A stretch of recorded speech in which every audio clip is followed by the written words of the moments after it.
We live in a culture that sells a very specific image of irresistibility.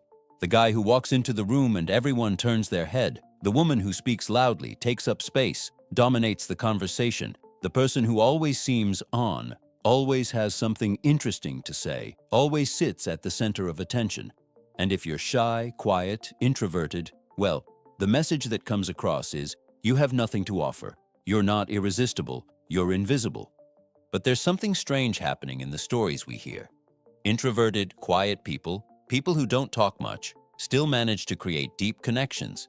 They attract partners. They become memorable. Not because they pretend to be extroverted, but because there's a kind of irresistibility that has nothing to do with noise, performance, or taking up space. What we want to explore today is exactly that.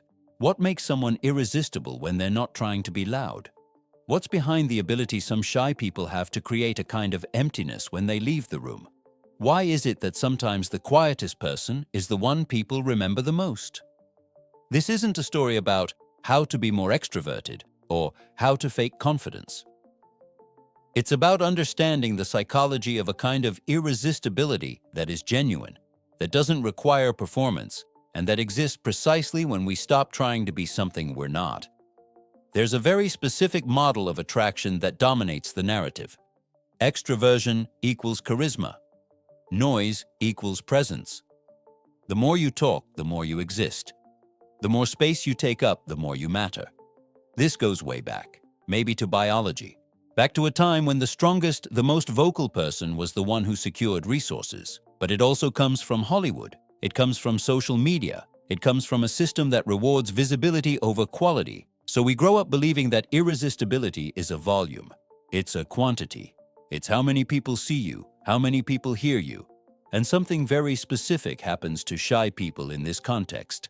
There's a sense that you're wrong, that the way you exist in the world is a deficiency, that you should be different, louder, more present, more. But here's a question that isn't small. When you internalize the idea that your way of being is wrong, you create a very specific dynamic. You start relating to people from a place of insufficiency. You enter a conversation already assuming you have nothing to offer, that your quietness is a problem, that you need to compensate for it by being more interesting, funnier, more anything other than simply being yourself. And that's exactly where things become psychologically interesting. Because when you operate from that insecurity, other people feel it. It's not something you say, it's something you radiate. It's a frequency. And that frequency of I'm not enough is far more repellent than shyness could ever be. There's a pattern that appears when you observe people who are genuinely irresistible, even when they're quiet. They're not trying to prove anything. They're not competing for space. They're not anxious about what other people are thinking. And that creates something very specific. The person is able to be present without performing. They can listen without calculating what they're going to say next. They can smile without trying to be likable. They can be silent without seeming uncomfortable. When you stop trying to be something you're not, a very subtle shift happens in your energy. You become more relaxed, less defensive, less concerned with taking up space, because you're no longer questioning whether you deserve to be there. And people feel that strongly. There's interesting research on attraction showing that we're drawn to people who seem comfortable with themselves, not because they're arrogant, but because they're not constantly asking for validation. They're not seeking approval in every response they give. They exist in a way that feels secure. And from a psychological perspective, security is irresistible. Here's something we don't talk about much. Introversion can be a huge psychological advantage, because an introvert, by nature, observes more than they speak. They listen more than they perform. And when you're in that space, you learn things. You see things. You understand people in ways that those who are always talking never will. There's a kind of emotional intelligence that only appears when you're quiet enough to notice. And when you start demonstrating that intelligence naturally, without trying to impress anyone, you become someone people want to be around. Not because you're loud, but because you genuinely understand what's happening. But something deeper is happening here. When you're shy, quiet, introverted, there's often a very specific internal expectation that you need to compensate, that your personality is a deficit that needs to be balanced with something else. Some shy people try to compensate by being extremely attentive. They try to be indispensable. They try to be what everyone needs. Others try to compensate by being funny, or intelligent, or by always having the right answers. But it all comes from the same place, the belief that who you are isn't enough. In my view, this creates a very specific relationship pattern. You enter dynamics where you're always giving, always trying, always proving your value, and that's emotionally exhausting. And ironically, it's also very repellent, because when you're in that mode, people feel that you need them more than they need you. And that unbalances the dynamic. It creates an asymmetry that isn't attractive. It's as if you're constantly asking for something, even when you're not saying anything. Real irresistibility comes from a different place. It comes from being at peace with who you are, when you don't need to prove anything, when you're not trying to compensate for anything, when you're simply there, being yourself, and you're okay with that. This doesn't mean being arrogant. It means being honest. It means recognizing that you have value, not despite being quiet, but simply because you exist.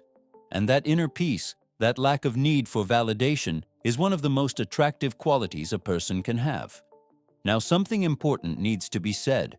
Just because you're introverted doesn't mean you're irresistible. Just because you're quiet doesn't mean people will be attracted to you. Introversion is just a trait. What matters is what you do with it, because there's a very clear choice happening here. You can be introverted and operate from insecurity. You can be introverted and try to hide.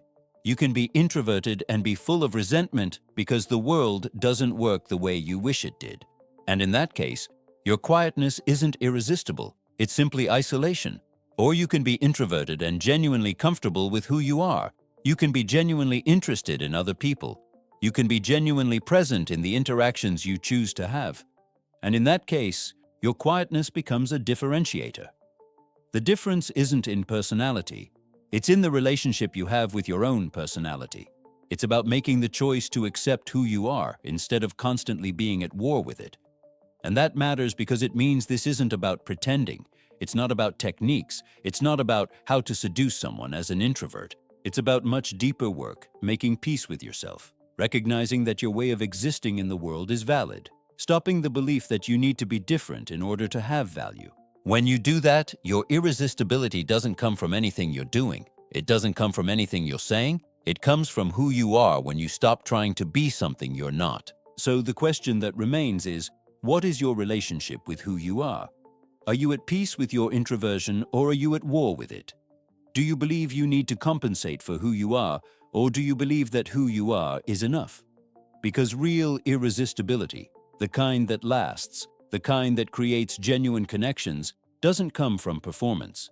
It comes from authenticity. It comes from being so comfortable with who you are that other people feel comfortable too. And that's something no technique, no video, no tip can give you. It's something you choose every day, in every interaction. You choose to accept who you are, or you choose to fight against it. And that choice, more than anything you could say or do, is what truly determines whether you are irresistible or not.